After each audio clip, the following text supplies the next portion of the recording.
With strong language and violent prom dates, you're stuck with me, Lacy Rain, for Slag Race UK, the last ever episode, a show powered by more catharsis than watching a pet you inherited die. On Thursday night, Great Britain emptied their sky planners in anticipation of the crowning of either the Vivienne, Divina De Campo or Baga Chipz in what became a battle of who's most likely to end up in a bar fight in EastEnders. Viewers tuned into the predicament every slutty bottom faces when presented with three tops. Can't be picky. The top three queens mourned the elimination of Cheryl Hall about as much as you would your rich grandma, before moving on to speculating about the crowning like a transphobic midwife. Rupaul selects another unfinished song from his album and the queens pad it out while pretending they aren't living in the mammoth shadow of the Frock Destroyers. Baga and the Vivienne are concerned about the choreography as they have all the coordination of a Fire Festival raffle draw. Rune and Michelle interview the contestants for their podcast in an effort to connect emotionally and also disguise the fact that they are underbelly lizard people. Baga Chipz revealed that she was raised by her nan and not her mother, who appeared in last week's episode, and Noah shits his pants at how quickly this arc was concluded. She goes on to discuss how comedy and thick skin are her coping mechanisms, and RuPaul, in a last-ditch attempt to prise reality TV tears out of her, squeezes her ear like a jar of mayonnaise. In Divina's interview, she discusses the difficulty she faces being perfect. It's a bad time when there's more relatable content in Mein Kampf. The Vivienne discusses her ex-drug habit, and making fun of that would be like making friends with your neighbours, wrong and inappropriate, so let's move on. She goes on to discuss how her and her fellow competitors are, quote, common as muck, and RuPaul verifies that that is an asset in this competition. So I'm not even joking when I say my auto cue is sitting on a baby grand piano, and maybe the British public will like someone who was born with everything they could ever want and is still a miserable arsebag. Season 6. The contestants meet their choreographers for this week's challenge, Curtis and AJ, whose heterosexuality blazes from the heavens when they present a tango, a cha-cha-cha, and a samba to a reality TV show that really just wants shit-tier level voguing. I like a samba, but I prefer Charleston. I am breaking character. It doesn't matter. This is the last episode. This time next year, RuPaul's gonna be crowning someone else, and I'll probably be back during season 2. Thankfully, Baga's lack of dance skills was enough to distract from the fuckboyery that was the word icon across Curtis's crotch. Divina killed her choreo as if she was Kristen Stewart, and the dance steps a social situation. Baga Chipz has a nosebleed and showcases the difference between British and American drag by not crying about it on the main stage. The performance of To the Moon took off like a Thomas Cook flight, with Baga waddling through the steps like she was dodging puddles. Her outfit was like an old cabaret hall curtain. Meanwhile, Divina and the Vivienne had matching blue jumpsuits, with one vital difference.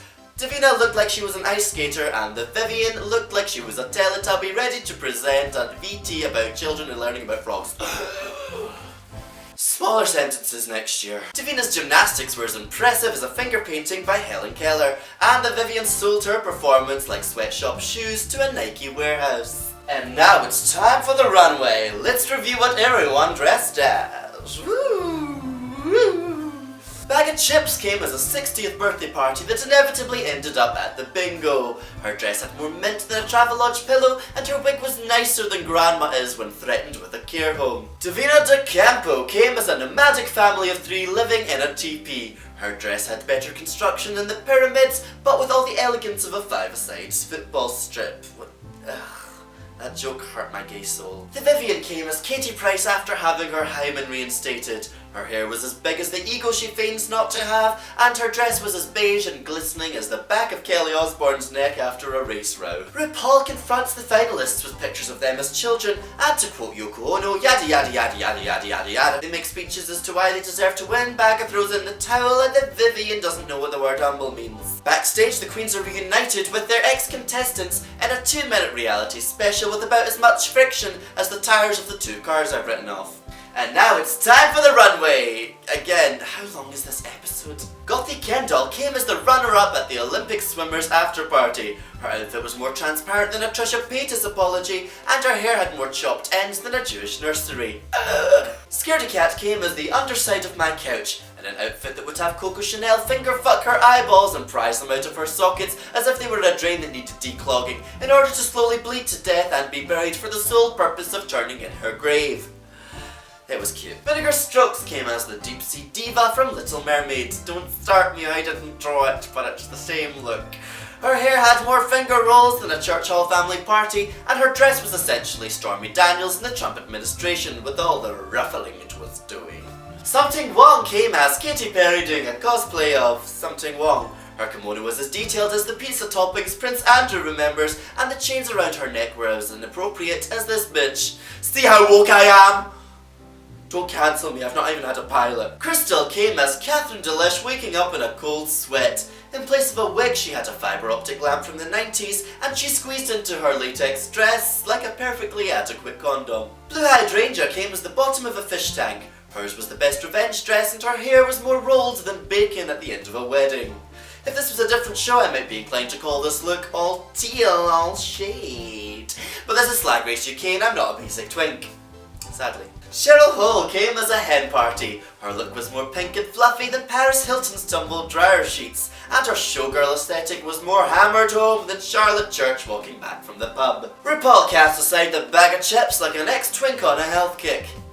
Then the Vivienne and Divina were left to lip-sync for the crown in what resembled the often forgotten tradition of the bride and mother of the groom dance battle. Rupaul neglects his third eye's ability of hindsight and public polls and crowns the Vivienne the winner of the first season of RuPaul's Drag Race UK. Oh, thank God that's done, but what an amazing season! I mean, gosh, there was very few low points in it actually. One or two rocky performances here or there, but you know, Snatch Game was great, Break Up Bye Bye is in the charts, and the runways were all kind of cool with people like Blue and Vivienne and Divina all serving with some really cool stuff. I think objectively it works on a smaller scale, like with a smaller cast. Baga Chipz, oh my god, watching the American edition of the show, I never thought that she or someone like her would ever be in the top 3, but watching this season made perfect sense because she's hysterical. I did a gig with her once and she just, you know, talked crap into the microphone for an hour and the crowd ate it up. And I've heard through the grapevine she might have booked 1 or 2 television appearances, and rightly so. I think she's the breakout star of this season. And she has the up-and-coming project with the Vivienne called Morning TNT, in which appears to be a morning TV show starring Margaret Thatcher and Donald Trump, and that's available on Wow Presents Plus, coming soon. And then there's Divina De Campo, who's left an amazing legacy on Drag Race. Being the one that everyone says was robbed is a very good position to be in. She served some incredible runway looks I was not expecting to see from her, but also maintained her own personal branding and identity throughout. And everyone who's ever seen her perform and who's ever worked with her just falls in love with her because she's so sweet. Even though she did kick me in the head one time, it was an accident. It still hurts. She's also releasing a song called Drag Race Song, which is a parody on drag queen dribble music, while also being pretty catchy drag queen dribble music. Check it out on YouTube. And finally our winner, the Vivienne, who also won the ambassador title back in 2000 and something. Might have been a shoo-in for this competition. At some points throughout the show she came across as a little cocky, but at no point was that not backed up by talent and skill. And you know, sometimes that can just be the edit that production want to, you know, story arc the entire series. She had so many more skills than I thought she had. In fact, they all did. Where have I been? Incredible looks, an amazing transformation, very beautiful. She has performance chops to hell and back, and what else could you want from the first winner? She is essentially a British RuPaul when you look at it objectively, and that's fantastic, and she should be really proud of the work she's done. Nothing was undeserved here, I don't think. But you know, now that that niche has been covered, season 2 maybe has space to crown a pastel cabaret loving monster. I'm talking about Scaredy Cat. Oh wow, look at the time! I guess that wraps things up. Thank you so much for watching. Remember, this was just for fun. Well, your fun, and me hopefully never having to do this again. But let's keep things positive. What were your favourite moments from the season, and who do you want to see cast in season 2? Let me know in the comments. Remember to like and subscribe. Now that Slag Race UK is done, I will be filling this channel with lots more content, including something that rhymes with Ragween Pismas Special. My name's Lacy Rain. You've been watching Slag Race UK. Have a pleasant day, and remember, you can never have too many shoes, scarves, or gloves. Cheers. Thanks a lot. Good tidings!